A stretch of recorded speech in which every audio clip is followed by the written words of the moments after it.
Are we live? Is that what happened? I think it is what happened. I think we have an excellent connection. It's a wonderful connection. The question is, okay, I can see my face. Now we are actually live. Oh God, Weebo. What? Wait, it's not 2015, and we're live. Jesus. Hey, Even I don't do that, and I'm the most unprofessional YouTuber you know. What are you what do you doing? mean? I am the Trying to. most unprofessional YouTuber I know. I can't even keep a schedule straight anymore. All right.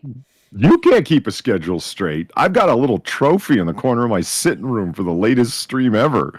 Uh, I The dare motherfuckers to try and take that shit. latest stream ever? Latest starting time ever. What is it like? 6.5 hours. No, I think this show has you beat because technically we were supposed to have a show like 3 weeks ago. No, that doesn't count. Doesn't That's a count? postponement. This is Oh, like the okay. same fucking stream. Like, you know what I mean? Like episode number, whatever. Yeah. And it just, yeah. That's, it's like an NFT. Yeah. There's only one trophy. So if somebody does better than me, I'll hand it over, and it's the PNG is theirs, and Yeah. it'll, yep. Yeah, totally. Yeah, there's no way that It's not. anyone could ever, in their right mind, possibly take the NFT for themselves. Well, it works on the honors system. What honor is there on the internet? Oh, you naive, sweet summer child. So how you been, Polly? It's been a minute. Yeah, it hasn't. Whose fault is that? Ours, it was a collective fault. We both Spreading around the blame doesn't make it any less your fault. Well, it makes it 50% my fault. No, I take full responsibility. Mama is busy with Oh, look at me. I'm getting married. I'm an adult. I'm looking at houses. I'm moving forward with my life in a positive way. I had to feed my grandmother today because she can no longer like be relied upon to feed herself. So there's that too. I'm fulfilling family obligations. Yeah. Yeah, but you feel like an asshole now, don't you? Yeah, no, because my dad, he couldn't be there today to do that for her today, tomorrow, and probably Wednesday morning because he had to go for a family funeral in New York. So, yeah. Okay. Yeah. Anyway, Nana's doing fine. All things considered, I will just say that she ate all of her dinner except for the rice and the vegetables, so mostly the meat. And then she had cookies. She went and got herself cookies. I didn't have to get her cookies. She went and got herself cookies. And we watched some like old movies on her TV because that's what she likes to do. And Same here. It was kind of enjoyable, like really old movies, like the fight Like scenes before were talkies. obviously choreographed.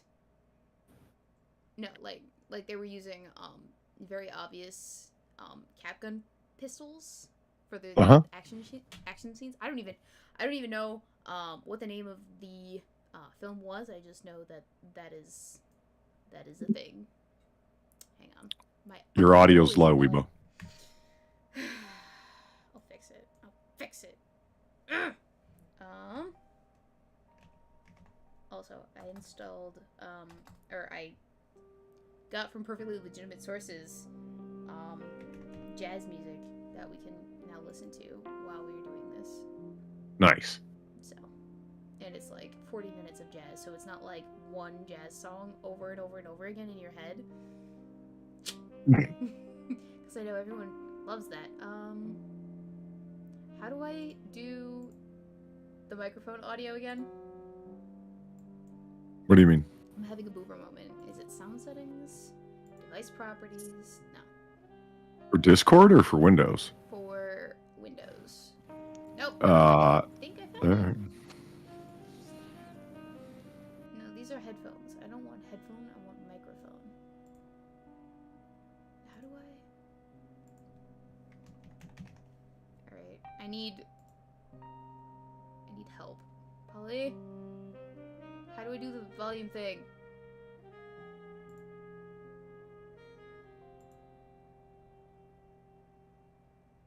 I can't hear anything now. Wait, is Polly still there?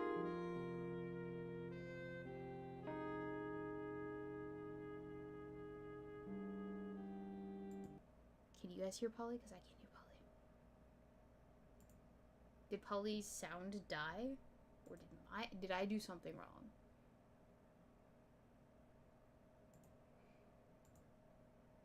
Check my DMs.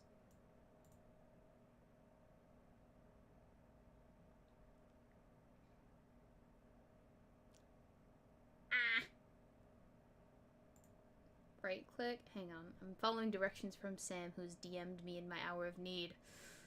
Actually, you know what might help? If I brought the microphone closer to my face hole. Alright, so for whatever reason, Polly has...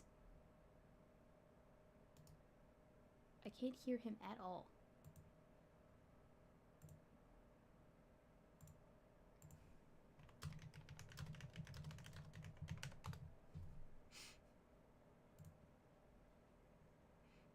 Yeah, no, it sounds it says that he's talking, but I don't see his little icon lighting up. Or well, his icon is lighting up. But no sound is coming through. Was it my fault? Did I do this? Am I to blame?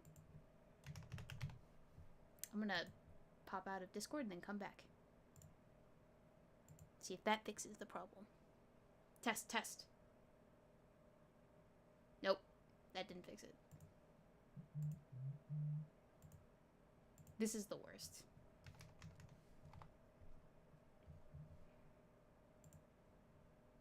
All that preamble leading up to this. Boomer audio issues, of course. The downfall, the bane of my existence. Yeah, I can't hear him either, guys. I'm sorry. But it says that his, like, Discord is picking up audio. But I am not receiving it.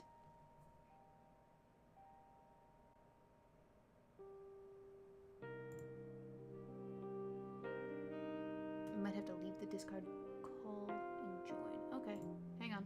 Coming back. Test, test. Testing. What the hell? Discord? Okay, that works. Thank you, Sam.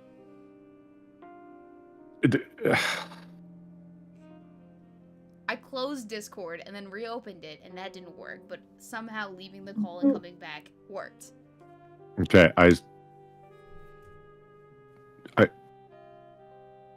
I'm glad I was here to see this. The woman who works in IT and talks about her, challenges as a woman in STEM needed a man to tell her, turn it off and then turn it back on. It happens to the best of us, okay? I don't want to fucking hear it. Okay? Alright? Okay? This is just as humiliating as the time that the IT professional that I went to told me to clear my browser cache. I'm like, no, it can't be that fucking easy. This is a too difficult of a task for that. And turns out he was right. It happens to the best of us, alright? I do not have such an ego as to assume, to presume, to know all the things.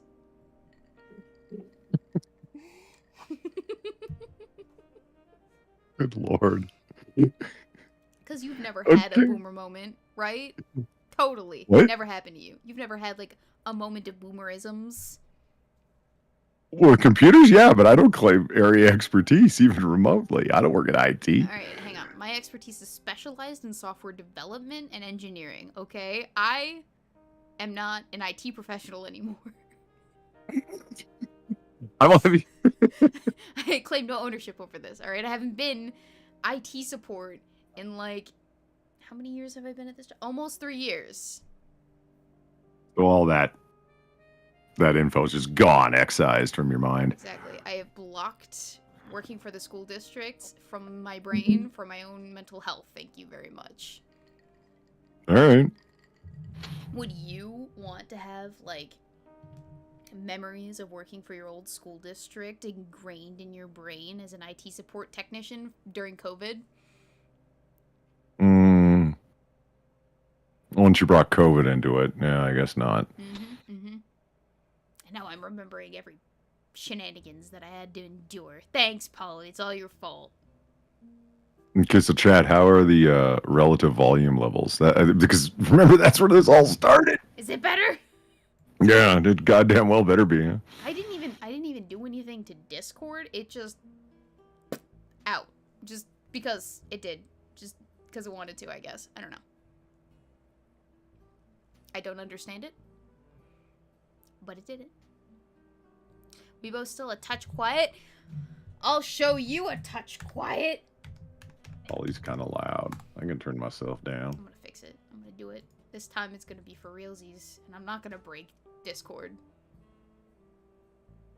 Additional device properties. Advanced. Enhance. Levels. General. Spatial sound. How the fuck? Where is the thing? Where is the thing? Device properties. Microphone. Volume is at a 100%. So I don't know.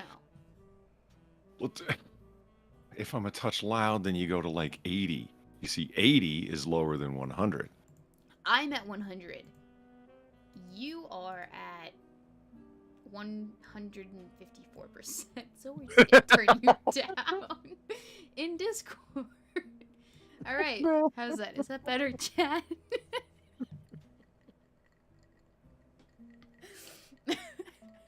Oh my god. Oh. So Best cocktail hour, stream everyone. ever. Now that we have the audio issues sorted out, hopefully. Fingers crossed. Knock on wood.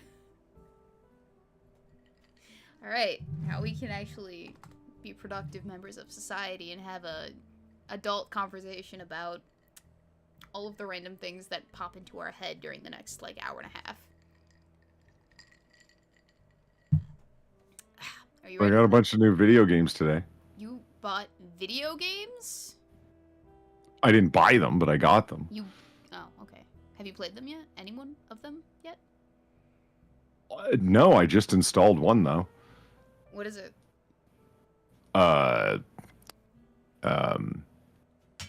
That Juarez Gunslinger? Yeah. Yeah. That was the one I was really fiending to get my hands on. So. Are you any good at, like, first-person shooter video games? No. Okay. I wonder... Juarez is like, you know, yeah, okay, it's a little FPS, but it's it's no, COD. Mm-hmm. I mean, like, so Super Nintendo does the video games thing, like. Okay, Sinatra's saying that I'm peaking, and you I just turned you down again, so you're at 80% now. Well, I don't know. It's Sinatra. You could be just like lying, That is true. It is possible. Sorry. So anyway, Super Nintendo does all the video games all the fucking time. Really good shot. He schools everyone, especially me, because I'm not very good at first-person shooters in any capacity. And that, I guess, translates over to the range, because he's actually a pretty decent shot with his handguns as well. So I'm wondering if, like, since you're a decent shot on the range, would you be able to carry that skill over to video games? I doubt it. Yeah. I don't think there's much change over there. I don't know. I'm still trying to figure out the 15 buttons on my Xbox controller, so I don't know. You have 15 buttons? That's just 15 buttons? Yeah, I counted. Wait, are you counting the joystick directions too? No. 1, 2, 3, 4. But I am counting the clickety clicks that the joysticks do. 15, 16, 17, 18, 19, 20, 21, 22. 22 buttons. Oh, well. You don't have an Elite controller, do you? No. Okay, that would explain that. I don't freaking use this thing. And I should. Because I'm better at this than I am at keyboard typing video game. Ming. Well, let me see. That's the thing. Like, I absolutely accept that there's lots of games that you're better off keyboard and mouse for, especially first-person shooter. Yeah. I understand the reasoning. Makes sense. I hear you. With that said, I edit video with keyboard and mouse. I fucking do Photoshop with keyboard and mouse. And then the thing that I spend the majority of my time on a computer doing, word processing, keyboard and mouse. Yeah. Hey, man. I'm not going to sit down for... Yeah, I'm done, man. Like, my arms are like lead just sitting on a fucking tabletop like that. I want to lay back with a fucking controller. And just, like, have both your hands in your lap like this, and you're like, oh, yes. Yeah, just chilling the fuck out. Lay the fuck back. That was the whole point. I was very interested in the ergonomics of the controller. Mm-hmm. That's why I wanted to get my hands on the... what's that fucking thing? The N64 controller. Yeah. You know, the one that's made for 3 hands, like we all have. Yeah. You know the one I mean. I know I know the one that you mean. It's got like the 2. All right, so it looks like this. Actually, does he have one here open? Out. He does, doesn't he? Ah. Are we talking this one? I don't know. I can't see what you're doing. You're not sharing your screen. Oh, I'm not? I thought I was. Oh, that's right. I left and then came back. Is it this one? Hold on. I gotta watch the stream first. Give me a second. Watch the stream first, then. Yeah, that's the one. Yeah. Yeah. The one that's naturally made for the 3-handed human. Yeah. Yep. Yeah. Yep. It's like, instead of trying to describe this abomination, let me just, like, see if we have one, which, of course we do. I hope he's not watching the stream and heard that. You know the buttons that I don't like on the Xbox controller? The ones, so like there's the 2 palmy grippy dickety-doos, you know? The grippy dickety-doos? Yeah, you know, the side post things? Ones? Yeah, those ones, the ones underneath. Yeah. Wait, because the ones under the belly? Yes. Okay. Because they're a light touch, right? And you pick, as soon as you pick the thing up, you're clicking it. So I hope they don't do anything important. I want a game where the 2 triggers in the front get used because they feel so nice. I just sit there and play with them constantly when I'm, fucking around. I want to. I think they do. For a lot of racing games, these are what you would use to cut corners more clean, like more tightly. Well, they're literally like triggers. I want to fucking shoot with them, man. And I think they are. Are they? Do you shoot with the A button or do you shoot with the right nubbin? The right clitoris. Fucking no. I believe that's called a bumper. You can tell it's been a while since I've played any video games, chat. I should do a series of like Weebo plays video games and fucks everything up. I think the audience would really love that. It's fine. I was on the AAA chat and I called the joysticks the rollerball sticky doos, and they flipped out, man. Well, certain people in chat flipped out. They're motherfuckers, you're going for a PhD and can't know what a fucking joystick is. And I was like, really? Y'all still call them joysticks? That's like 1970s language for fucking Pong and shit. And it's like, no, that's what they're still called. Oh, okay. I just went with rollerball sticky do.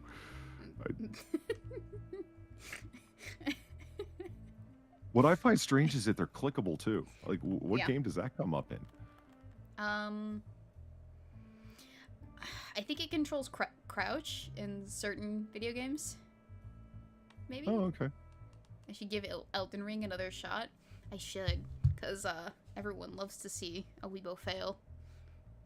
I'm good at everything but video games. And drawing, I can't draw worth shit. But that's why I got myself a Drawing for Dummies a book. Today. It's coming in the mail. See, I want to be able to like remap this controller so it's like... I think you can. The analog stick on the left, does what it does, moves you around, and then because I'm a righty. I want the right trigger to shoot. Like that'd be just fucking, springtime for Polly, good time fun. Indeed, indeed. Ah, it is for teabagging. That's what the joystick doggly doos are for. Teabagging. Well, for those of us who don't play,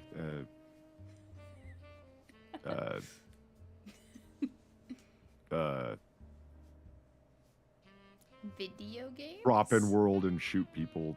First person shooters? Well, what's still the most popular game up on Steam and everything? What's it called? You drop into the fucking world and you shoot it. It's not PUBG. It's the other one. No, I know what you're talking about. Because he plays it all the time with his buddies. Fuck. It's not Modern Warfare. It's No. Warframe. Is it Warframe? Or Fortnite. Oh, it's Fork Knife. Yeah, Fortnite, as I understand it, is still the #1 game. Is it? I don't. Again, I've I'm never no expert. played I'm not trying to. Fortnite.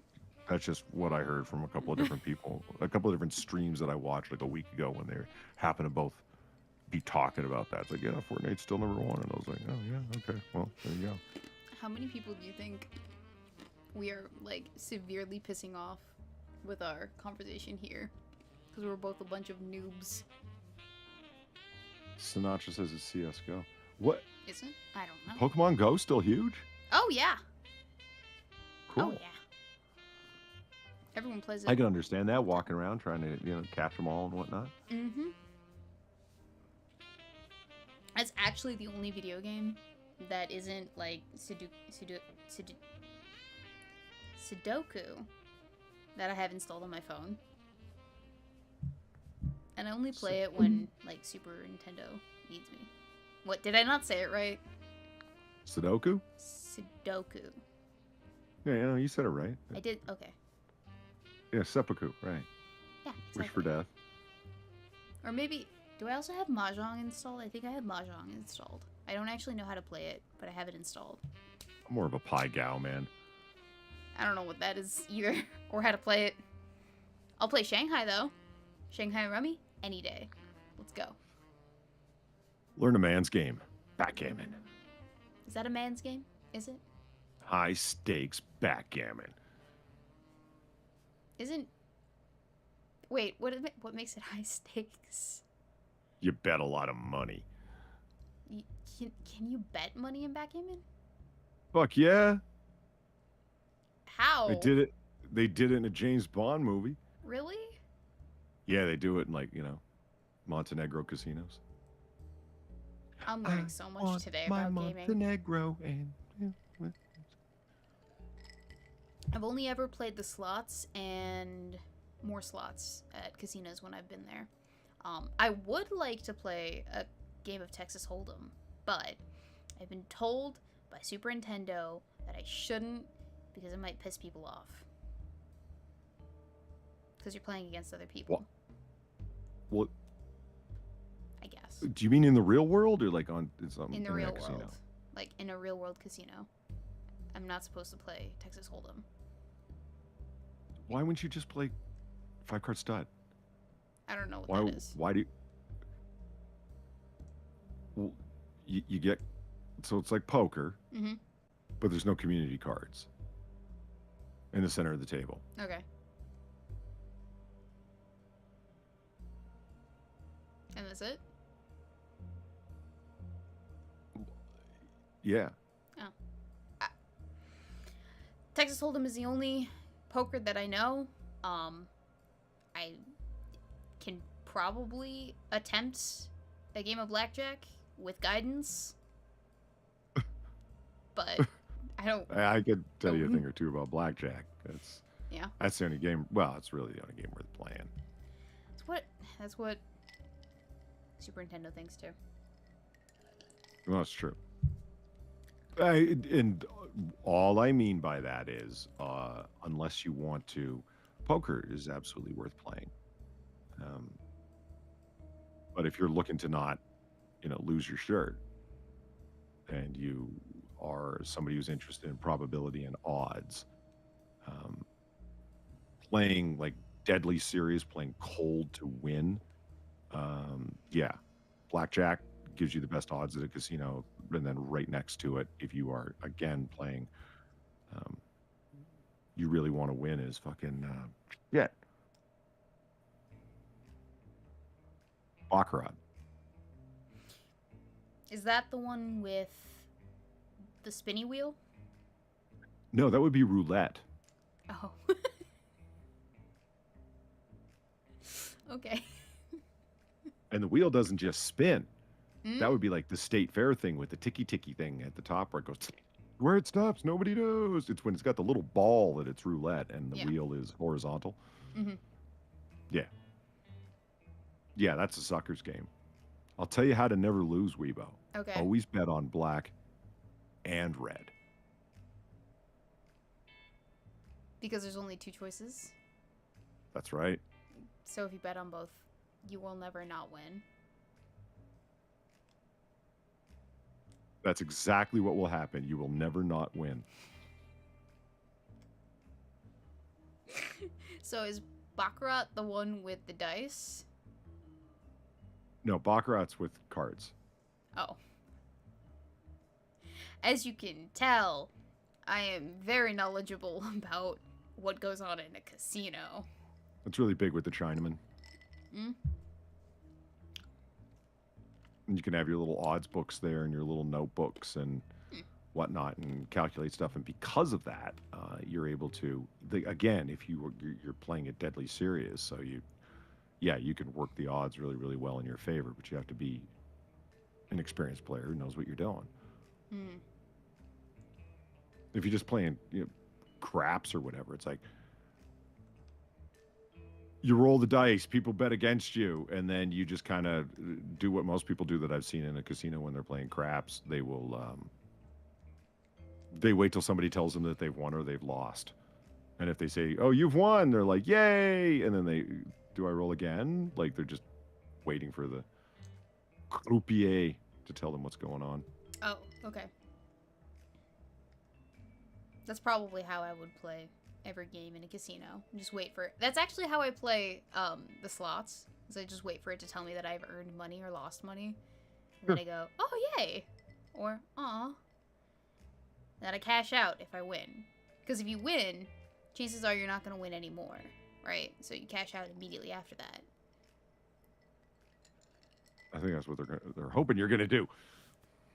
What, that you cash out immediately? Or you keep playing? That's right, because if you keep playing, that's when you really get the big money.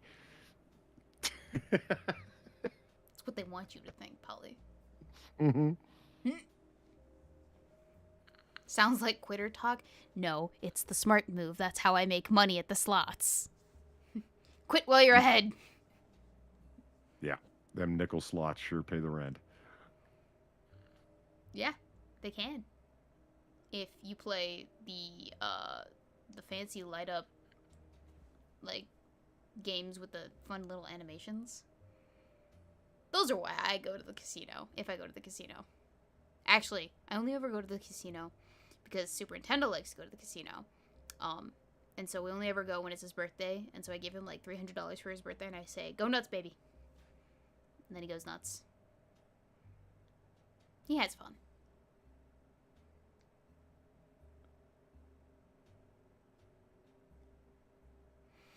Yeah, I mean, Marcy Johnson, I can't do the native casinos, man. What's wrong with them? Beyond the racket of it, Is it a racket? are Native American casinos a racket? I don't know. I've never been in one, so okay, don't say that like it's the most obvious thing in the world, because it's not to me. Okay? I'm sorry. Are drug cartels a pariah on the United States? Is that what I just asked you?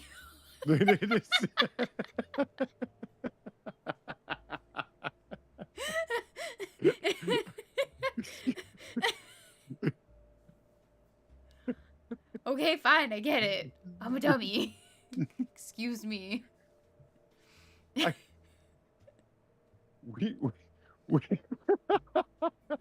Weebo, Weebo's like salted caramel in human form. She's like sweet and sour soup in human form. What does It's that like mean? it's a combination of things that shouldn't go together, that one naturally thinks wouldn't go together, but somehow combine into a wonderful, enjoyable whole. It's like an incredibly bright person, organized as all fucking get out, and it's stuff like, what can I hear, Polly?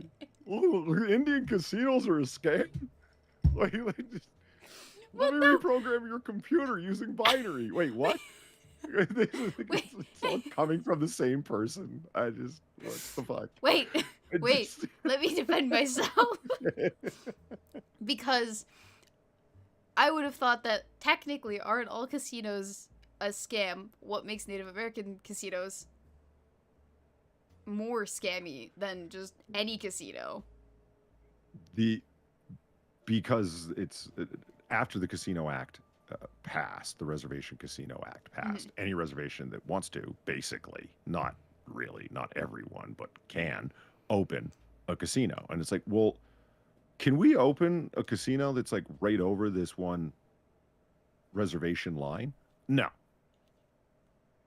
So there's this thing that people want, namely the ability to gamble. Right. Right. And the only place that you can do it is on an Indian reservation. Yes. Okay. And they're doing it outside of the tax system of the United States. Correct. Why? Well, it's called historical justice. And restorative economics, which is a really, really nice way of saying white guilt to allow a certain group to do whatever the fuck they want that nobody else can do. And it's like, how about you just get the state to pass, like, the ability to gamble there, like Nevada did? That kind of thing. Okay. You know who the biggest lobbiers are to stop states from passing legalized gambling? Native American casino owners? There you go. There you go. That's our racket, white man. Fuck you, paleface. Now come give us your money. Well, I feel like it's I'd rather only not. fair, considering Manifest Destiny was a thing for so long. I guess. Hey, Look, I already ruined Drunkle's channel. Let me ruin yours. Here's the blunt truth. Okay. They were murdering each other and enslaving each other and raiding each other centuries before any European showed up. Yeah. And then Europeans showed up and showed them how it was really done. They're like, oh, we can. And you want what? Europeans to apologize for being far better at the thing that you were already doing? No. I mean, they do, probably. There's a career-ending commentary. They're just sore losers. Bunch of sore losers. I mean, yeah, kind of. Kind of like the Irish are also sore losers. Germans are kind of, well, not really sore losers, but they kind of pussy it out as losers.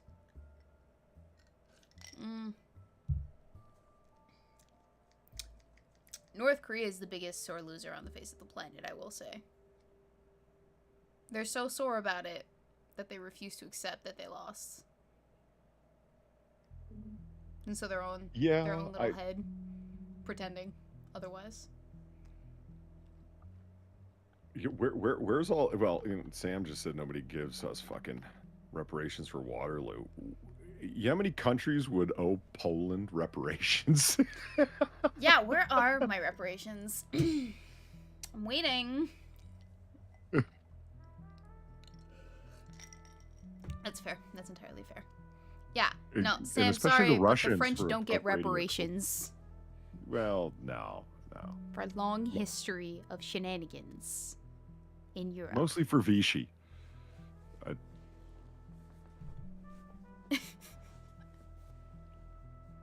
And de Gaulle. Yeah. And Napoleon the Third. Yeah. And the failure to keep him on the island, the first Napoleon, the first time. Yeah.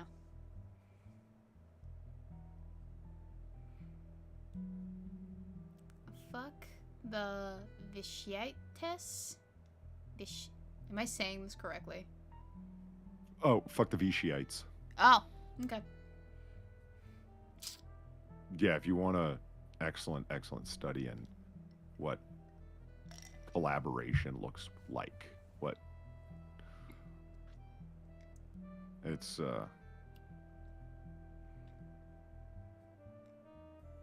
I wow. I see the thinking about it. It's yeah. The Vichy government was like it's technically it's a geographic area, Vichy France, right? But it became synonymous with the instruments of Nazi Germany to run the bureaucracy of France after the German invasion of France during World War II. Mm-hmm. They were the collaborators. The French that were like, well, the Germans are here now, and personally, I welcome our Aryan overlords. Like that was their. It's whew. And what? There's rebels up in them Dare Hills. Well, we'll hunt them down for you. Oh, you'd like access to all of our police files to identify who it could or could not be and who their likely supporters are? Yeah, here you go. As a matter of fact, let us just organize those for you and we'll hunt them down on our own. Traitor to their countrymen? God. Yeah, like just collaboration became like, good fucking Lord. That's gross. And they just it's the Germans. It's like the trains run on time, German efficiency, blah blah blah. Okay, yeah. Try and run a country the size of fucking France after you've invaded it, if no Frenchman was willing to cooperate with you. Let's see your fucking Germanic efficiency in effect then. The reason they were able to effectuate control over France was because of the French collaborators, and it was a remarkably small number of people compared to the overall population of France. But it is the reason that to rewind a great amount of time and to go over to a different area, over to the Levant. Like there's a reason that Jewish resistors to Rome in first century Judea, Palestine, their targets were not the Romans. Their targets were largely collaborating Jews, because it was through them that they were able to effectuate control. Mm-hmm. If you don't have a client king and your instruments of control and the collaborators in country, a population becomes very quickly extremely difficult to govern. I hadn't thought about that. Like it had never occurred to me that in order for them to subdue an entire country effectively, they would have needed to have had what is essentially turncoats. That never registered until just now. Which sounds naive now that I'm saying it out loud. But I've never had to contemplate being a dictator, so. I mean, I know I pretend to be one on side quests sometimes. And I know I am the dictator of this household, but, like, in actuality, what true power do I actually have? It's interesting. So, there weren't, like, they were willing? Or were there threats involved? And well, probably a little bit of both. Yeah. I mean, for some people, it didn't take very much.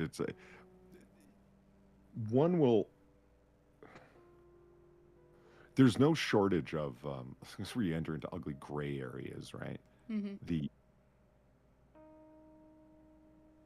I'm not trying to make the claim for every single person, but there's no shortage of people that say things would have been far worse had I not done what I did. meaning they occupied a central office of control, whether it be within the National Socialist Party or whether it be in one of the new Germanic states inside of Poland. Mm-hmm. And the nightmare of that was going on in there. And it's oh, well, it's not me that was doing anything wrong, that was controlling this given area. It's the Einsatzgruppen running amok throughout these areas that are causing the problem. They're the ones that are organizing locals into revenge killings and mass grave killings and so on.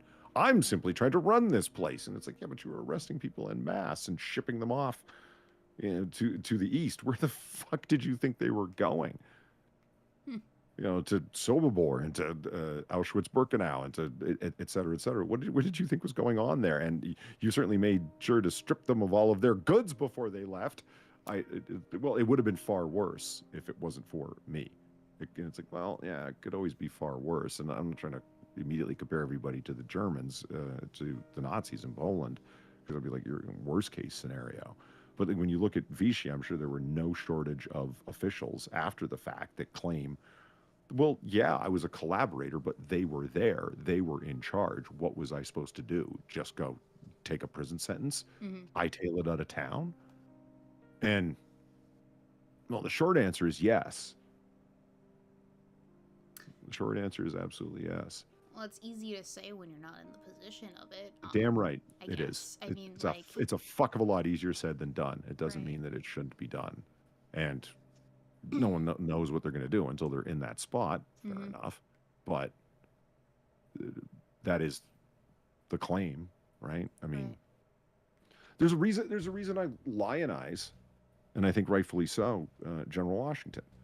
I mean, here's one of the wealthiest men in all of the colonies, who very, very much bet against the odds by lining up with the rebels and became a traitor and committed absolutely high treason by just saying, yeah, I'll go to war with His Majesty's soldiers. God damn the king. Yes. Why would you do that?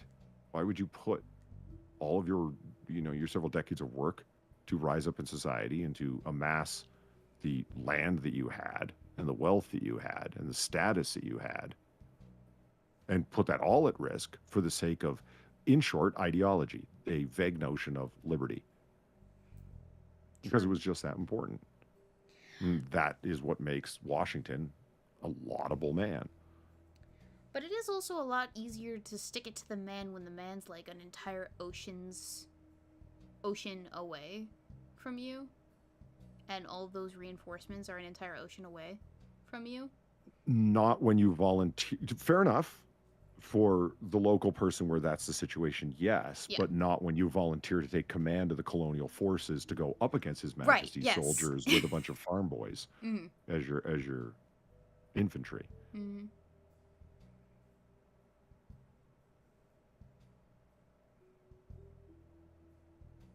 Yes and no. I mean, the British had a truly colossal navy. Well, yes, I am aware of that. But I don't know. An enemy that is like right next door to you seems a little bit more intimidating. Actually, a lot a bit more intimidating than an enemy whose home base is like an entire ocean's worth of distance away from you. Just to me. And we have that luxury now in today's situation, and like even during World War I and II, we're an ocean away from every shenanigans going on in Europe now and then. So yeah, of course it's easier for us to say. But you're thinking from the perspective of somebody who, let's say you're a local, you own a local tannery shop. Yeah. In whichever town in fucking Pennsylvania at the time. Okay. Yeah, you can sign the loyalty oath when General Howe and his men come marching through. And Marston said there was only like 8,000 stationed there. And it's like, well, okay. They're not directly threatening you. So like, no. but I was referring to like particularly one person. Mm-hmm. I mean, all 56 signatories of the Declaration of Independence were all going to be, if caught and not successful in their rebellion, you know what the punishment for high treason was? Death, but like a very Yeah, specific death of like pain. hanging, drawn and quartered, Yep. and having your Thinking you know, et William cetera, Wallace. yeah, like it's just horrible. Yeah. I love I love this line so much. Written by an Englishman, actually. Really? Treason never prosper. Well, treason doth never prosper. Because if it does, none dare call it treason. That's fair. Makes sense. That tracks. Yeah, it's not the American treason. It's the American Revolution. Right.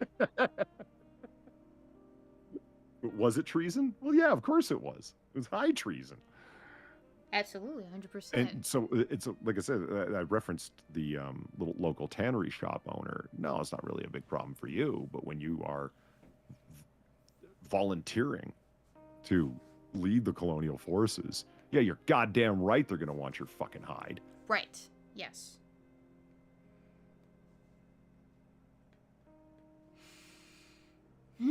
Nothing left to hang after being quartered. So, okay, so I have an idea. I know what the whole of it is to a person. Is the quartered part the one where they take the horses and they like pull you apart, or is that the drawn part? Well, it's drawn and quartered. Right. You are drawn and therefore quartered. Okay, so what is by horses and therefore, you know. what is Which I've thought about. If the horses all, you know, launched with the correct speed at the same time, you'd be fifth, wouldn't you? One arm, one leg, Yeah. and a headed torso. Mm-hmm. You'd be. But I doubt it often ended up like that. It really was quartered. I bet it was like a 1 in a million chance. Yeah, you know, it's like the wishbone situation. You know, one side's always going to get the larger piece. Exactly. You know, so like there'd be like quite literally a wishbone situation. It would just be like a leg attached to a torso, a headed torso being dragged off in one direction. Yep. Well, there's still the head as long as they didn't like use a horse to quarter the head off the person, like pop it like a cherry, right? Because they It's only true. do the arms and the legs, and then they finish you off with hanging you. Have you ever seen any of the crime scene? I probably shouldn't get into that, but No, I haven't. Probably, I think. I was gonna say, have you ever seen any of the crime scene photos where people have hung themselves? It's really tragic. It's really nothing to laugh at, but like you'd think somebody would just hang to the point of strangulation and that would be it. It's like, no, sometimes the vertebrae in their neck, or the cartilage between them rather, will let loose. And so their necks just elongate until their feet touch the ground. So they have this ridiculously comically long neck that's like 2-3 feet long. It's really, really horrible. Oh no. But that's one way to like straighten out a person's spine. Yeah, it's just homemade chiropractor. If But I you mean, were having back issues, I have the person the is solution long for since you. dead by that point, is what I'm trying to say. Like, it's the weight of their body over hours, if not days, is what results in that happening. They were dead some time ago. The quartering was typically preceded by a beheading. The hanging wasn't the execution. They were hanged till near dead. And then... Wait, okay, so... They were hanged first until just about dead. And then they were drawn and quartered and then beheaded? That seems like a lot. That seems like a lot. Overkill. One might call it.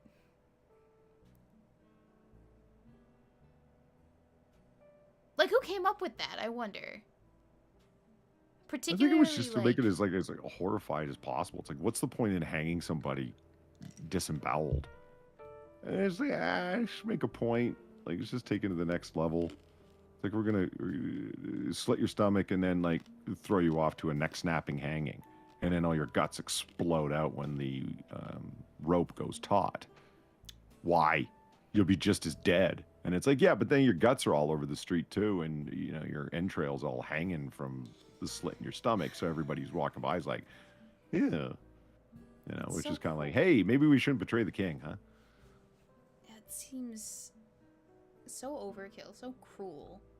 I suppose, yeah, there's a message in it for other would-be traitors and disrespecters of the crown. Hey, if you so think that you are going to do this, then this is what will happen to you. Ta-ta. If you do it now, you're just a Hannibal Lecter wannabe. Yeah, no, we don't. Those Fucking feel posers. like Geneva Convention violations, guys. I'd like to see someone get away with that nowadays. Actually, no, I would not like to see it. Do not send me stuff videos of people getting drawn in quarters in today's day and age. I do not want to see that, alright? Thank you. Appreciate it.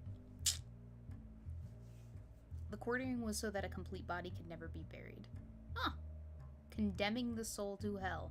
Huh! Oh, so they're not just, you know, fucking them up in life, they're fucking them over in the afterlife, too. How thorough. How incredibly thorough. Jesus. That's so rude. It's rude. Yeah, I guess the word. Okay. Let's go with that. So rude. At least the French caught on later that the correct way to take out your political opponents was a swift beheading.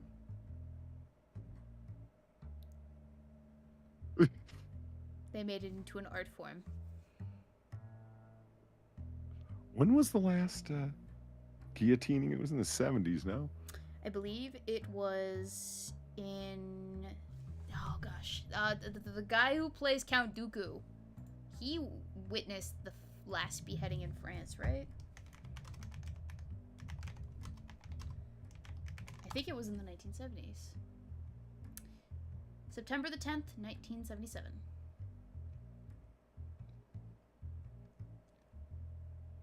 Mm-hmm. Yep.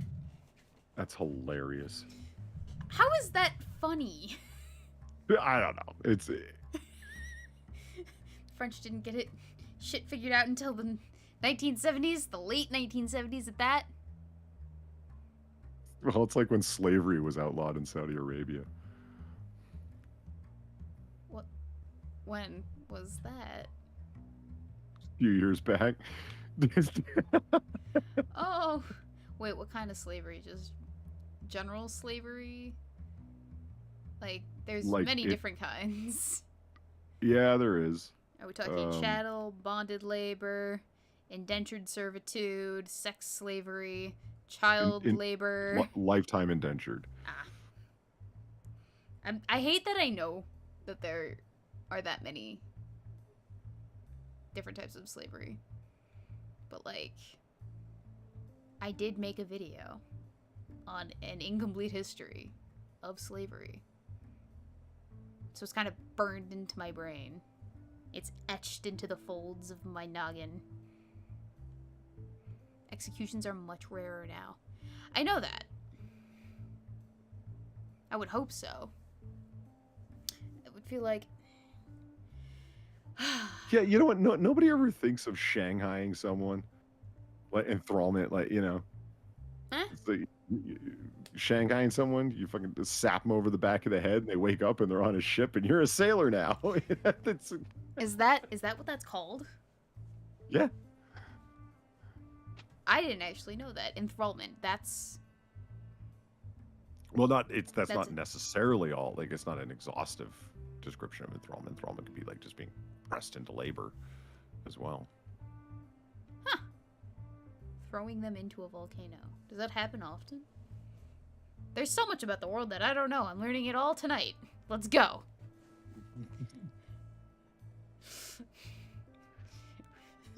So much for my naive sense of child wonderment about the world. We'll scrap that tonight. Let's go. You had that? Yeah, actually, I still have that. Thank you very much. I'm one of them sappy people that, like, believes in, like, true love and, like, happily ever after and, like, the good in mankind and honor, all that shit. Honor? Mm-hmm. You were the one that was talking about copying the NFT trophy for the latest stream ever. I had to explain to you. I wasn't going to. I'm saying that there are shameless parties out there who would have no problem doing so. I see. Mm-hmm. I misunderstood. If I wanted to, if I wanted my own trophy, I would just go and buy it myself. You just make your own fake trophy? No. Well, kind of. Here, let me show you what I mean. She's going to get her fake trophy. So here is the Strawman Award, but actually it is a trophy for being the world's greatest lover. Which is me. Hi, hello. That's me. And nice. That was not something that I gave to myself. That was given to me by someone else. And then here's another trophy that says world's best girlfriend. Again, not something I gave to myself, but was given to me. With meaning and intent and all seriousness. So, yeah. I could just manifest a trophy for whatever purposes I need it for. Because they can do that now. I have adult money, Polly. I can purchase things, frivolous things, to prove a point. It's so nice to be an adult. My dad hit me with a trophy. It was a seriously mixed signal. Huh? What? What? It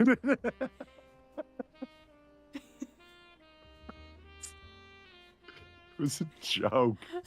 What? I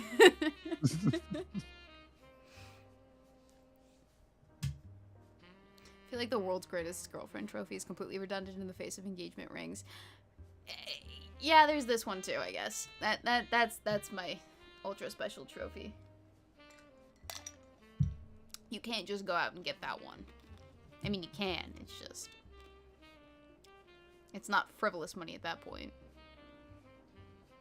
It's like first and last month's rent and security deposit and all of your utility bills and your car payment. For that trophy? For this trophy, yes. Oh. No, this one was probably like $10 off of Amazon.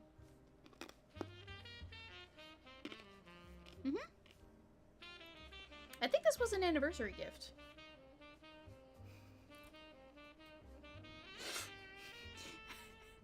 This is only an anniversary gift you can get your girlfriend when you're still in high school, mind you. Or in college, alright? I'm just pointing that out for all the gentlemen in the chat that think that this is a selling point for the girlfriends.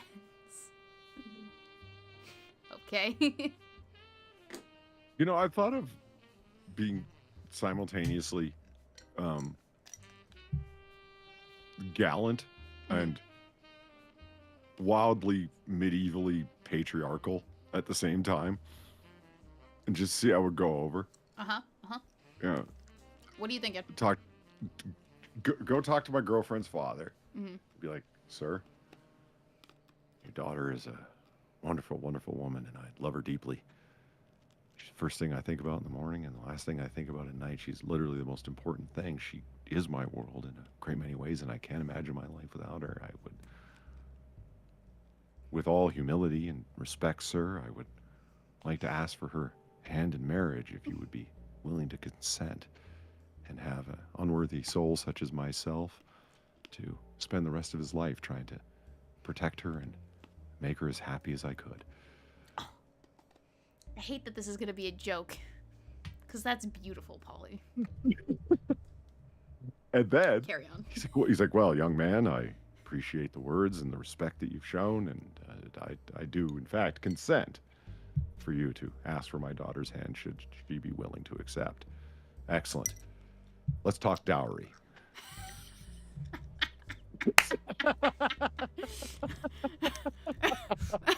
I'll give you 11 goats for her hand.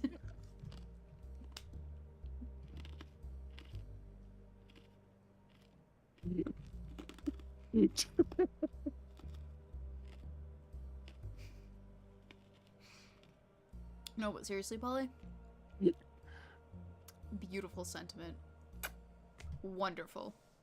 Yeah, under layers and layers of calcified cynicism, I am a romantic at heart, believe it or not. I know.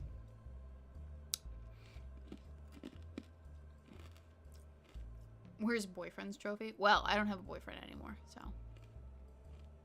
But if I did, I'd say that I was the trophy.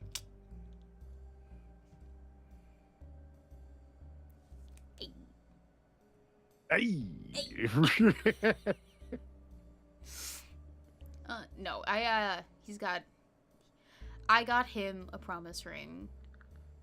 Actually, I had to get him a replacement promise ring because the first one flew off into a lake. While he's playing what do you football. mean flew off? Were you in a centrifuge? It didn't fit him. It didn't fit him, so, like, he caught a football, and then I guess he flung the football in the water, and the ring came off at the same time that he threw the football. And then, like, they spent hours looking for it. Sorry, it's a really funny mental image. Yeah, so the next...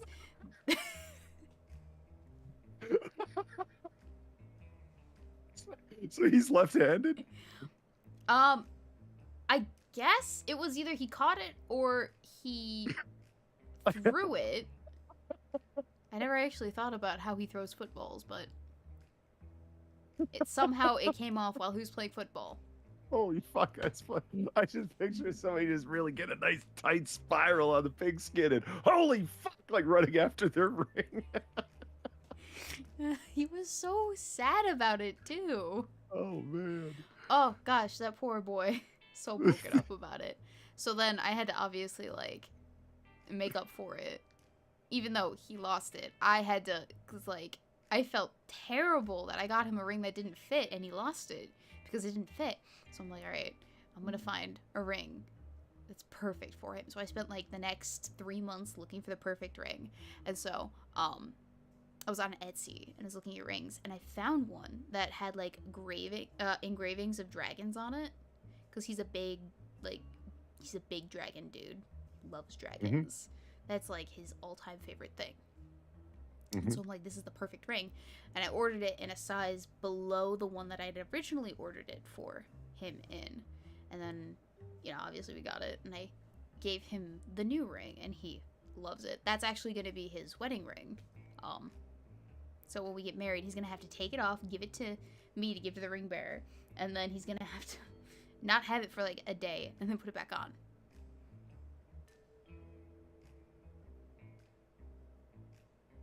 Ring adjustment, how expensive is that? So they actually couldn't adjust the original ring because it was made out of tungsten, I guess. So yeah. And it was, I was in high school when I got it for him. So it was like those cheap Amazon rings that I could afford at the time with, like, making $200 a month in my high school job. That was all I could afford.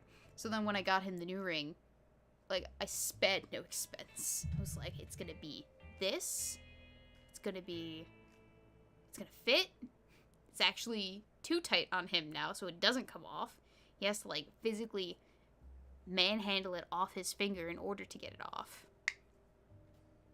But yeah, that's gonna be his actual, like, wedding ring when we get married. And if his hand ever swells, that motherfucker ain't coming off. His finger's just gonna pop right off. Fuck him. Yep. Indeed, indeed.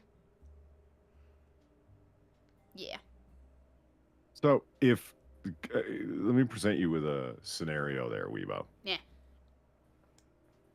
A husband comes home. He ain't got no ring on his finger. Like his wedding band, mind you. Right. Right? And it's like, yeah, where's your fucking ring at? And he pulls the chain from around his neck and goes, right here.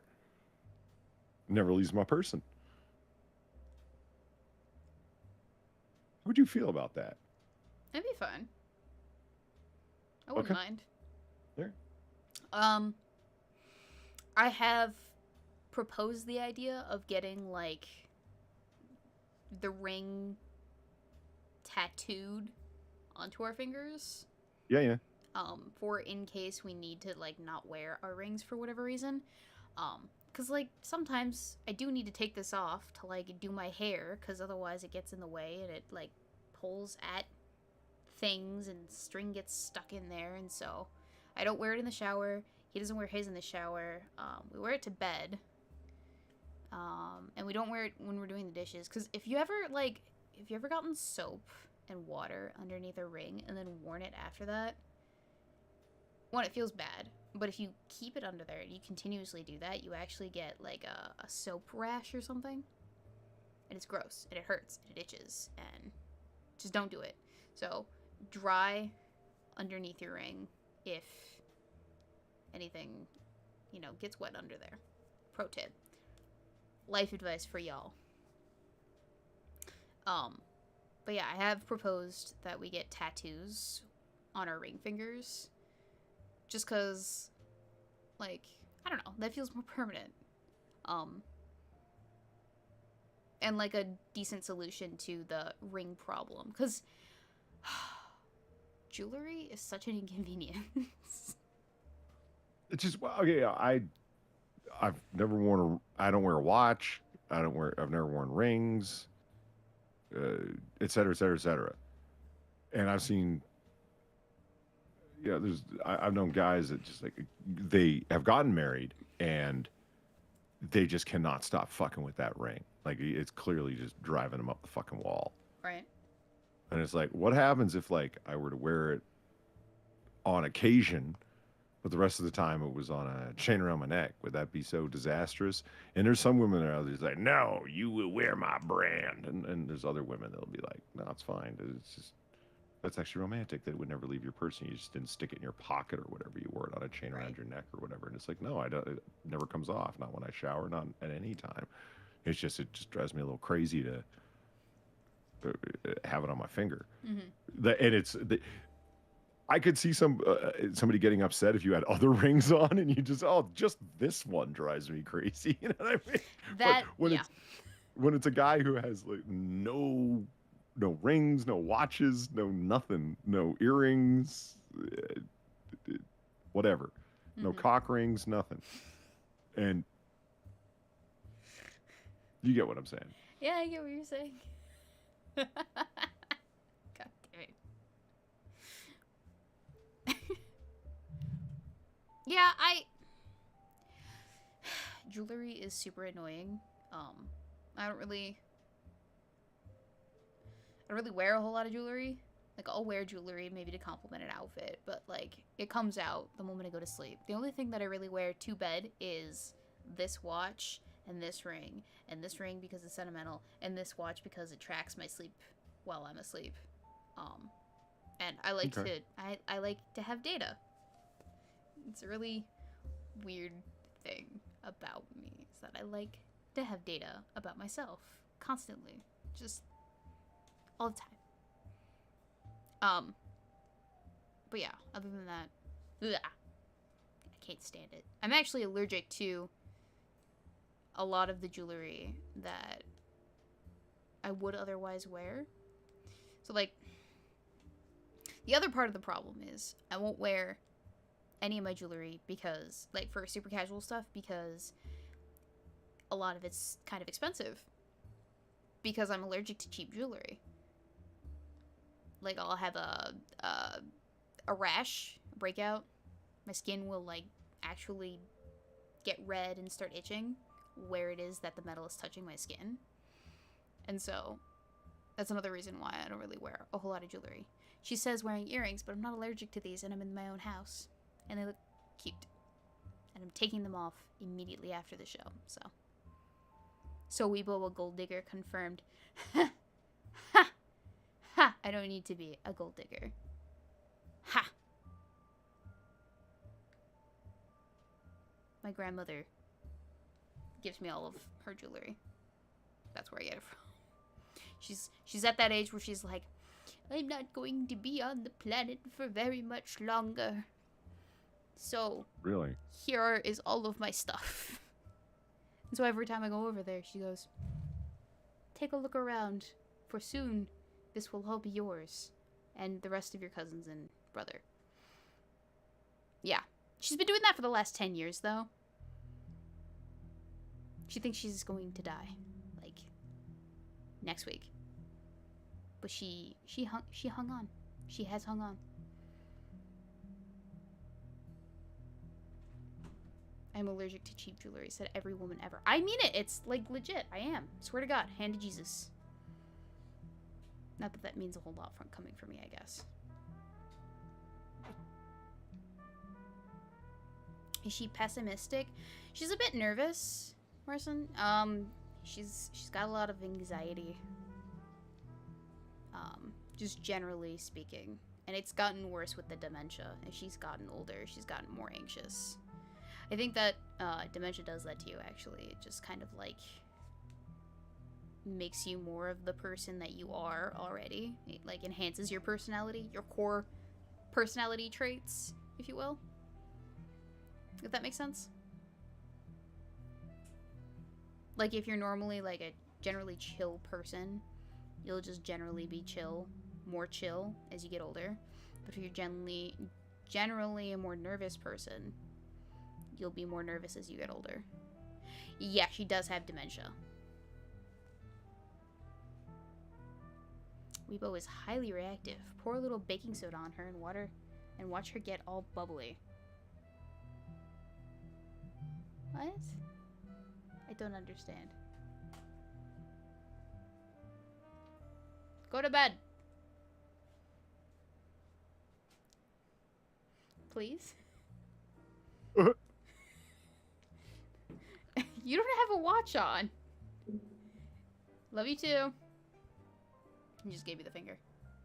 It's a joke about cocaine, Weebo. Oh. Way over my head.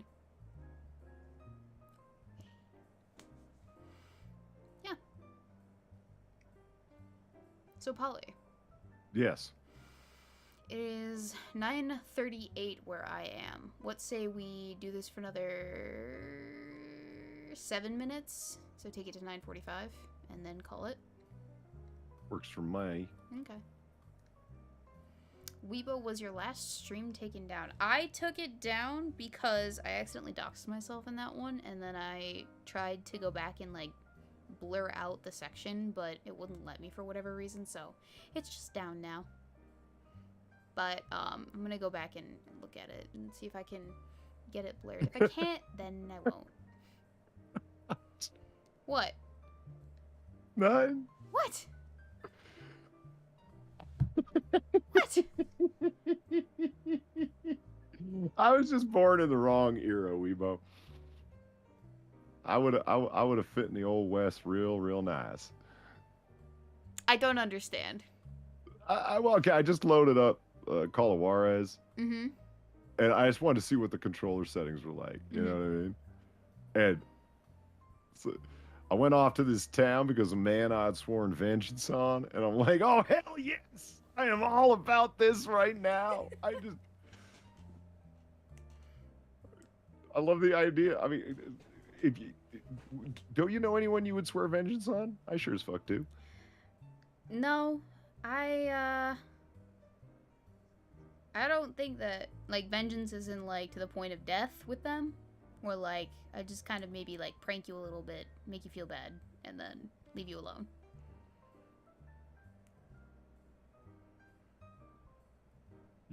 What kind of vengeance are we talking about? petty vengeance or like deadly vengeance? Well, I mean, some would argue that all vengeance is petty, but they're idiots. Oh.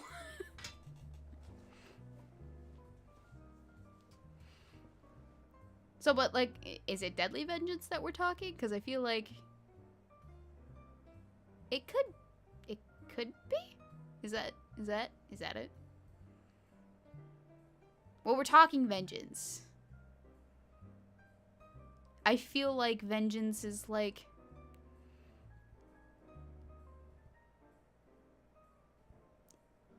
life ruination or to the death or just kind of like your comeuppance. There's degrees here. Oh, hell no, I wouldn't ever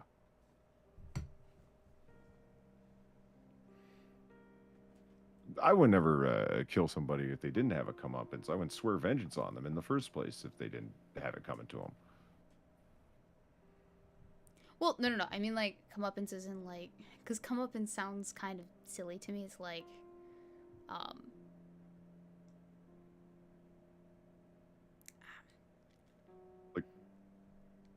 It's like... Someone you just wrongs... called me a yellow bastard. Get your butt out of the camera, dear. Thank you.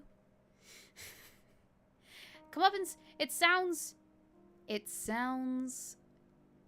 like petty revenge to me almost, or like karmic justice, like Yeah. Oh, he tripped me, so he spilled his like drink and it's like super expensive vodka or whatever all over the table, so now he doesn't get to drink that super expensive vodka that he bought because he spilled it. That's comeuppance, right? Or like he tripped me, so I knocked into him, and he ended up spilling his super expensive wine all over his, like, super white shirt. That's comeuppance. Or petty revenge.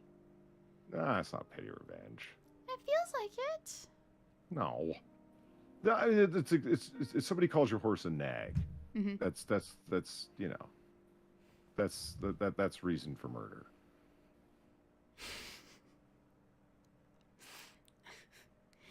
Chad's being dirty-minded again. Like, what happens if you just, you know, you got drunk one night and felt like the man had to die? I don't know that I would be that type of person.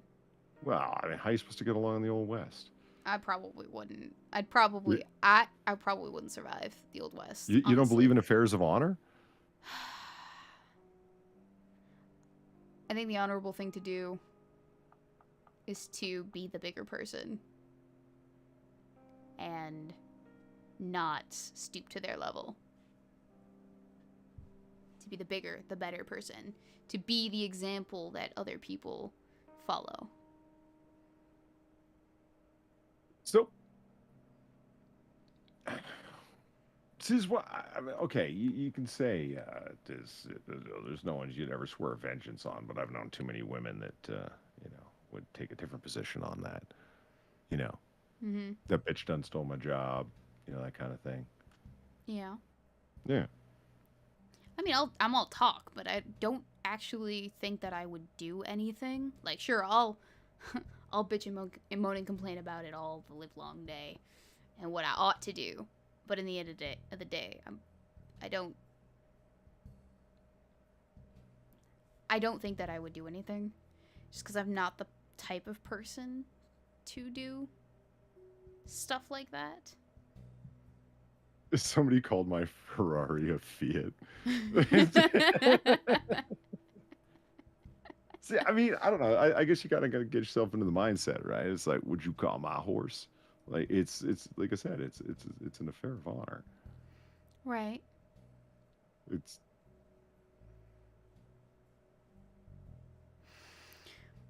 But for me, part of being an honorable person, right? If honor is self-respect and to hold yourself in esteem, it would be again, not rising to the occasion to seek vengeance. Like, certainly defend yourself if an attack is coming. Yeah. But retribution for having been wronged. Vengeance, like to the death.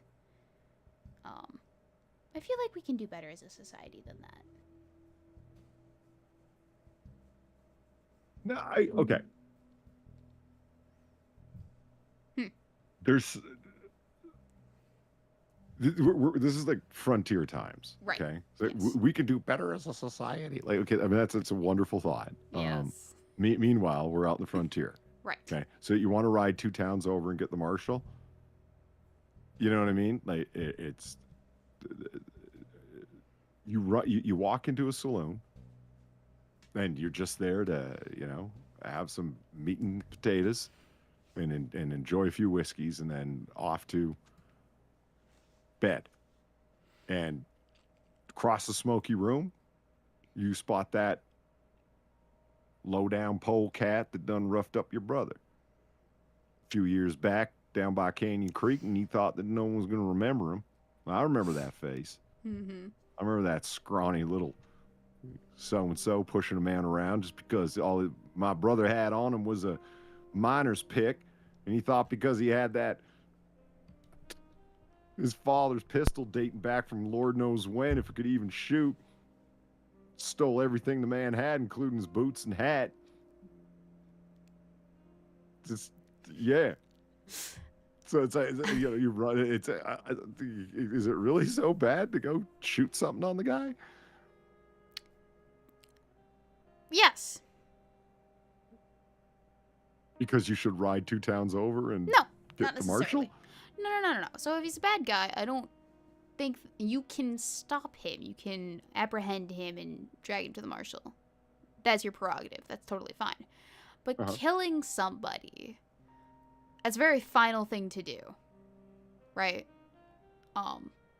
And I believe that people can change. People can be redeemed, right? So, and you only get the one chance. So it's a very heavy thing to take that person's one chance without giving them the opportunity to redeem themselves. Does that make sense? If the man has a redeemable heart, the Lord will see it, give him up to the Lord, and let him sort him out.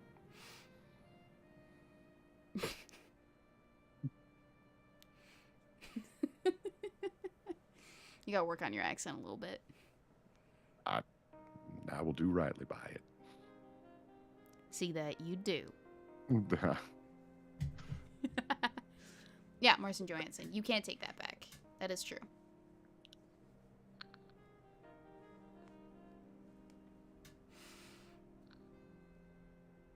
Are there crimes which should be punished by death?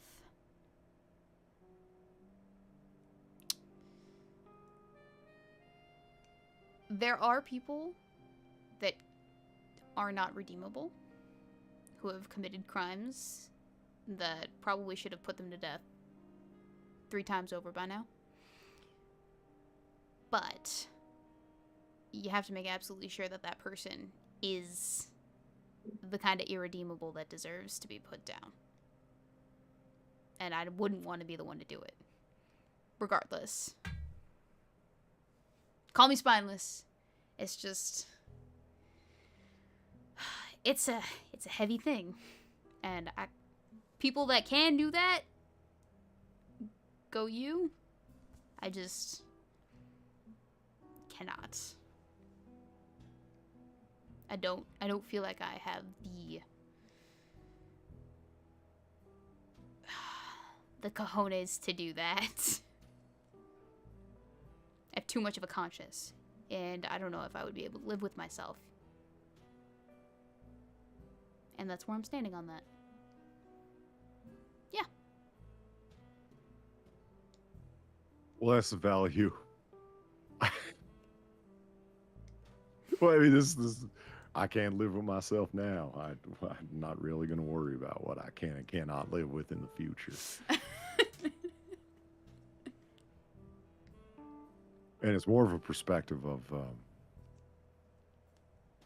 this person tried to kill me. Mm-hmm. They failed to succeed. Mm-hmm. Now here I am a while later and run into them again. And can I live with myself walking away from that? Ow. I mean, I agree with you. There's a distinction between stupid false pride and an affair of honor. It's like, no one's going to miss this person. This is a scumbag murdering yellow bastard. There's some people that got a killing coming to them.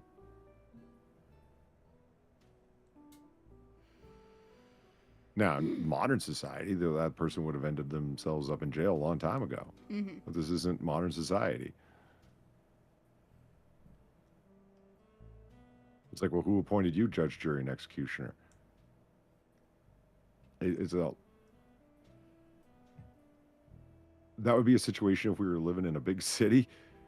Yeah. There wasn't a police force and a justice system and every other damn thing. You know what I mean? Yeah. I'm going to shoot to wound and all that jazz. It's like the question of who appointed you judge, jury, and executioner. It's like no one did. It's a retarded question. Mm-hmm. It's an inapplicable question to the point. So how many people that are killed for honor have family members that would return the favor on the person that killed their family member for honor? And then it's like a vicious cycle of honor killings. One after the other, after the other, after the other. That seems bloody. That seems like a damn shame and a waste.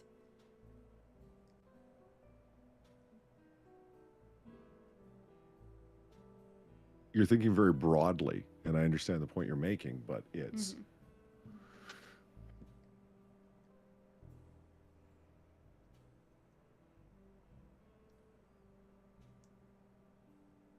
What the individual is responsible for. Mm-hmm. This argument is an individual that is being confronted with mortal danger, justified in using mortal force to respond to it? The answer is yes. But what if that person, in having that lethal force being put upon them, but not actually being killed, goes off half-cocked afterwards and seeks out a weaker target, and instead of just threatening them with lethal force, actually employs it? Or would you not, by extension, be responsible for that murder because you're the one who put them in that position? And the answer is no. Flatly out no. You are not responsible for anything that occurs outside of your immediate actions. Mm-hmm. Secondary, tertiary causes, secondary effects, and tertiary effects of the things that you've done are outside of your control. It's the same kind of question. It's like, don't you think that person that you're going to shoot down would have, that is threatening your life, would have family members, brothers, sisters, mothers, fathers that would miss them? Right, but if you're... Wait, okay, so are you killing them because they're in an imminent threat to your life, or are you killing them because at one point they tried to kill you, but that's no longer the case, and you're no longer under threat, but you still remember? Well, I can give you an answer for both. Immediate threat, or even close to immediate threat, yes. You're justified. It's not a problem. Right, and I would agree with you. And like after the fact, you run into them and you manage to survive when they had attempted to employ lethal force to its full extent with you, and they just failed to succeed in it. And you know the kind of person they are, and you know where you're at. Like, we're talking like frontier town. Mm-hmm. Or are you just going to let that go? I would say you're being far too affable and errant in letting it go. Let me ask you in this way. Mhm. Let's say you see them and it's like, well, I'm not immediately under threat. That's fine. You know the kind of person they are, but they're not immediately threatening me. I'm just going to continue on reading my newspaper and then go to bed. And you do. 2 months later, you're reading another newspaper. They've killed 2 people since then. How are you going to feel? I mean, shitty. Certainly. But would I feel worse? Would I have... Because I'm weighing my own personal perception of guilt. I have an overly developed sense of guilt, mind you. Against... of, like, directly having a hand in someone's death versus indirectly having a hand... Or indirectly...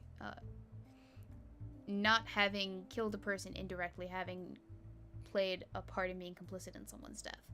And I think that I would feel much more guilty directly killing somebody as opposed to having that same somebody kill 2 other people when I had the opportunity to kill them. I mean, I'm presenting it as a very specific scenario, right, in Frontierville, right? Mm-hmm. The intent for me is the entire thing.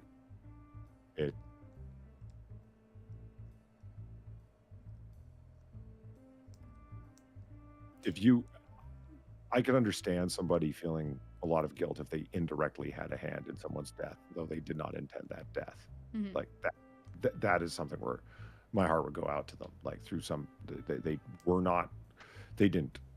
There was no weaponry involved. It was just like through whatever actions or inactions that they took that a fatality resulted. Okay, yeah, now my heart goes out to that person because yeah, that's some guilt that you're going to feel, and you really couldn't have done anything, didn't expect it to happen, would have acted differently had you known it was going to happen, et cetera, et cetera, et cetera. Yeah, that's a completely different situation. I know what you mean when you say the directness of it. Sure.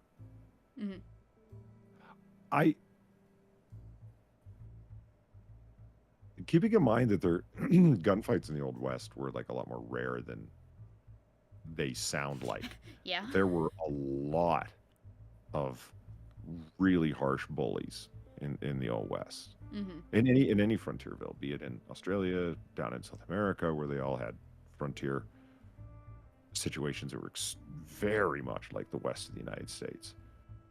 And in that kind of environment, bullies flourish to an unbelievable extreme. And the speed that you need to move to lethal force, and I don't mean like to its full extent, but the employment of like drawing a gun and firing at them. Yeah, that is required. You know, or you probably shouldn't be there. You're in a very dangerous place. Potentially dangerous place, I guess would be a better way to say it. And knowing that, yeah, is sticking it to stick to the big city. Not that there aren't, a crap ton of bullies who don't give a damn about the law in big cities either.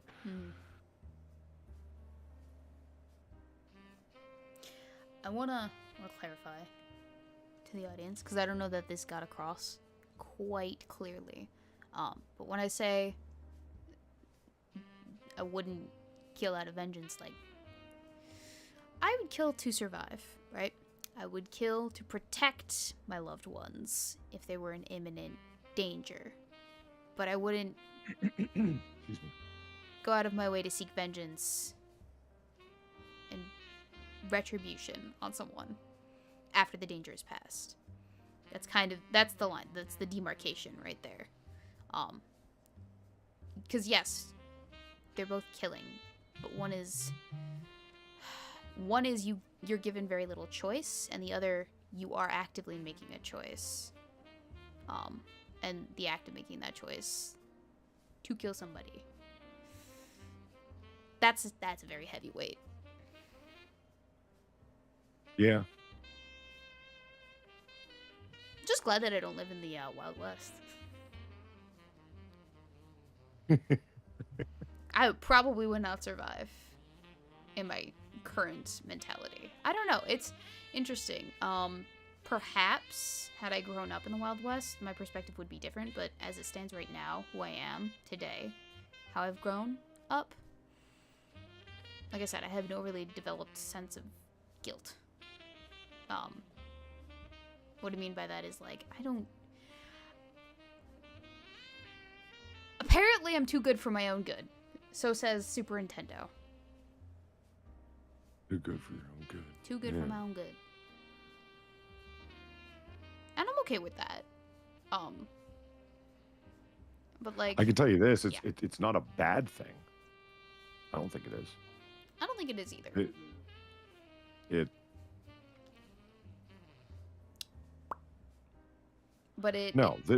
Being the bully and the murderer is the bad thing. Being somebody who doesn't want to take that action, it's not a bad thing. Mm-hmm. It's just when those people get killed, it makes it doubly tragic. When harm, well, I shouldn't say killed, when harm befalls them to whatever degree, you know. Right. Marston Johansson, guilt about what? Like, okay, if I happen to, like, accidentally step on the Super Nintendo's foot and it hurts him for whatever reason because he's being a little bitch, I will feel so bad about that. Like, super, super bad. Or, like, like one time, I have a perfect example of my overdeveloped sense of guilt. So, like, one time, Super Nintendo had left his headphones on his monitor screen, like, just hanging there, right? So, like, here are the headphones, here's the monitor screen, like that. And they were wrapped around his chair arm, and I, like, got his attention because I needed to ask him a question or something, and he turns his chair arm, and his headphones pull the monitor screen down on his keyboard, and it actually, like, broke the screen. Oh. Yeah. And so, because I felt so terrible that I had played a part in breaking his monitor screen, I was like, oh, I'll buy you a new monitor screen, baby. And he's like, no, it's okay. You don't have to do that. I'm like, no, but it's my fault. I did this. If I hadn't grabbed your attention, you wouldn't have a broken monitor screen. Anyway, that's what I mean by overdeveloped sense of guilt. Is like, I guess maybe an overdeveloped sense of responsibility. Maybe would be a better way to phrase that. Well, all right, I'll tell you what. We've overgone the time that you said we were going to overgo. We did. But that's fine. But so what I'll do is leave you with a cliffhanger. Okay. Our superhero stories, and just to make it interesting, Nightwing stories, who is a vigilante, right, who's going out there laying out his own form of justice. And generally it is just the way that he's acting, but it is based upon he was not the one that was under threat. It was someone else that was under threat. And he is stepping in and saying, I'm going to beat the hell, cause great physical bodily harm through the use of violence to an individual because they have committed crimes and acts of violence in the past. I believe they're going to continue on into the future. And so I'm going to take my highly developed taut buttocks and attack them and cause them great bodily harm. Is this an inherently immoral action from an inherently moral character? So therefore an immoral story. And you needn't answer now. All right. I have a week to think about it then. You do. All right. I like this. Excellent. A cliffhanger. Okay, so on that note, ladies and gentlemen, boys and girls, lizard people of all ages, thank you for coming out tonight. We had a good time. I had a good time. I know I did. I don't know. No, Brad Young she's just really into Nightwing's butt, so that's why. Yeah. Yeah. And to be quite honest, it's to be attacked by Nightwing would probably be a privilege. Let's just be honest there, ladies and gentlemen. Did you see the glutes flexing? Exactly. Up close and personal. Anyway. Let's try. Oh, wait. Yeah, no, I'll be back in time for the show. So long as we do it like 7 o'clock and no earlier than then. Next week? Sunday? Next Sunday? Yeah. Yeah, all right. Let's actually make an effort to show up for stream. Sure. Hey, Six.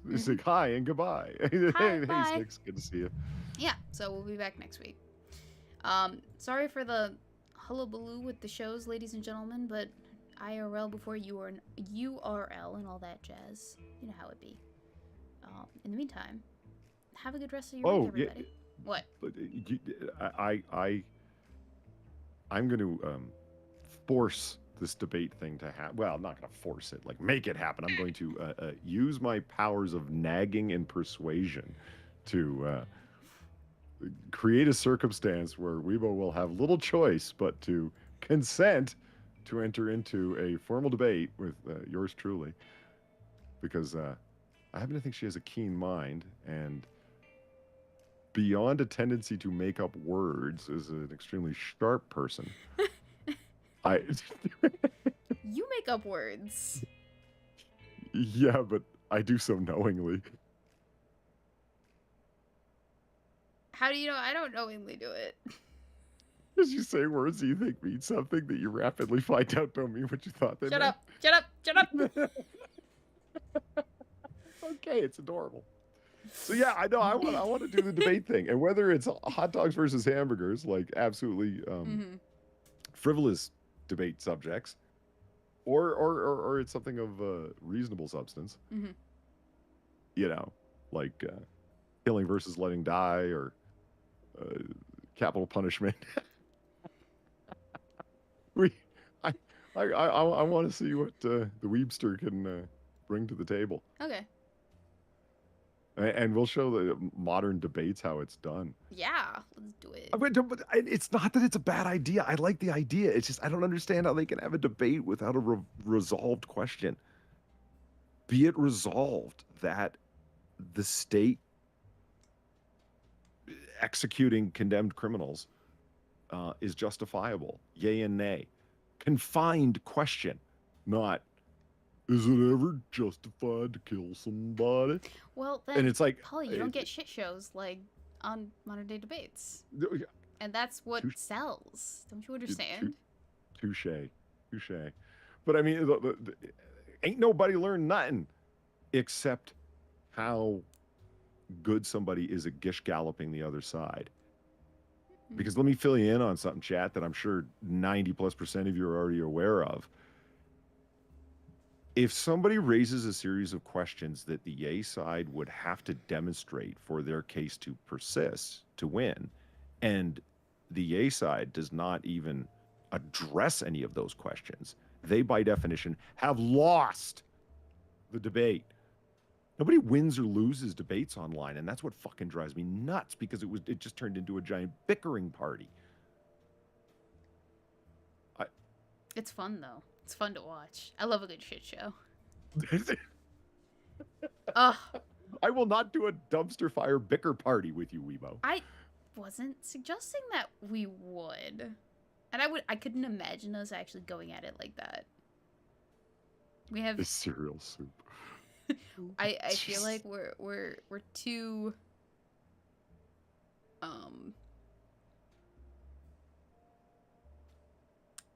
I don't know, we're too friendly for that to actually transpire. I don't know. What would set me off that you could say? What would set you off that I could say? Interesting question. Find out more next week on Cocktail Hour. There you go. Right. There it is. All right. Did you have anything else that you wanted to shill before we hopped off? Just AAA this week, and by this week, the next one is on Wednesday on my channel, the best AAA of the week. Woo! At 5:30 p.m. Eastern and 5:30 a.m. on Christmas Island. Nice. I'm still working on my video, so I have nothing to shill yet, but it's a coming. It's in progress. It's pretty decent. Brad Young answers yes. Yeah. Is a taco vertical sandwich? sandwich? Yes. No, a taco's just a wrap. A wrap's also a sandwich. Or is a sandwich a wrap? You could call either one of them a widget. It would still be the thing. All right, Pick bye, whatever everybody. nomenclature you want. We said we would stop the stream 20 minutes ago. 25 minutes ago. This will just exacerbate and prolong it. Exacerbate? Yeah, you don't make up words. That's a word. That's a Exacerbate? exacerbate. That's a word. Yeah, you added a T. No, I didn't. You're just Seriously hearing things. typing? No, Oh, you're right. I did add a T. it's okay. It's adorable when you do it. All right, goodbye, everybody. Have a good night.